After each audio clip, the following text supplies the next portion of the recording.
কি করবে। এই আইনটা অ্যামেন্ডমেন্ট করছি আমরা এই কারণে, সব তো করছি না, মাত্র কয়েকটি ধারা, শুনুন না একটু, শুনুন না একটু, হাত জোর করে বলছি শুনুন, মা বোনদের জন্য শুনুন, নারী নিরাপত্তার জন্য শুনুন, হাত জোর করে বলছি। প্লিজ কোনো কথা বলবে না, কেউ কোনো কথা বলবে না, বসুন।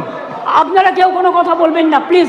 আমার একটু টাইম লাগতেই পারে, কারণ আমার অপোজিশন লিডারের কোয়েশ্চেনের উত্তর দিতে হবে। আপনি বসুন, প্লিজ, টেক ইউ সিট। রাত্রি সাথী করেছি, যেখানে পরিষ্কার বলা হয়েছে যে মহিলারা যত কম সম্ভব 12 ঘন্টা ডিউটি করবে, যদি এমার্জেন্সি থাকে তার ডিউটি ডাক্তার বাড়াবে। তার কারণ মেয়েদের মনে রাখতে হবে কেন করেছি, সেটা আমাদের ব্যাপার, আপনি কেন কথা বলছেন। আমরা এই কারণে করেছি মেয়েদের সুরক্ষার জন্য, যারা রাতে কাজ করতে চায় তারা allowed. Problem, please listen carefully, please listen carefully. রাত্রিরে যারা কাজ করবে তাদের ফুল প্রোটেকশন দেওয়ার জন্য, রাত্রিরে যদি কেউ কাজ করে তাদের ফুল প্রোটেকশন দেওয়ার জন্য এই রাত্রি সাথী করা হয়েছে। এবং হসপিটালগুলোর কাছেও আমরা বলেছি, স্কুলগুলোকেও বলেছি, আইসিডিএস সেন্টারগুলোকেও বলেছি।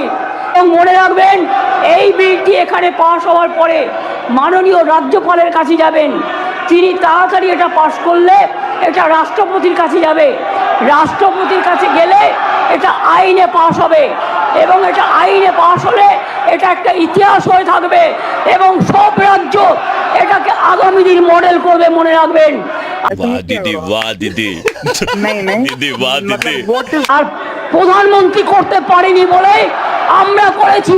প্রধানমন্ত্রী, আপনি দেশের লজ্জা, আপনি মেয়েদের প্রোটেকশন দিতে পারেন না, তাই আপনার পদত্যাগ দাবি করছি, স্বরাষ্ট্রমন্ত্রীর পদত্যাগ দাবি করছি, বিজেপি মন্ত্রীদের পদত্যাগ দাবি করছি, রাজ্যে যে মুখ্যমন্ত্রীরা আছে পদত্যাগ দাবি করছি। আর অপোজিশন লিডার গুলি চালাবার কথা বলেছেন, তাকেও পদত্যাগের দাবি করছি। প্রধানমন্ত্রী, আপনি দেশের লজ্জা, আপনি মেয়েদের প্রোটেকশন দিতে পারেন না, তাই আপনার পদত্যাগ দাবি করছি।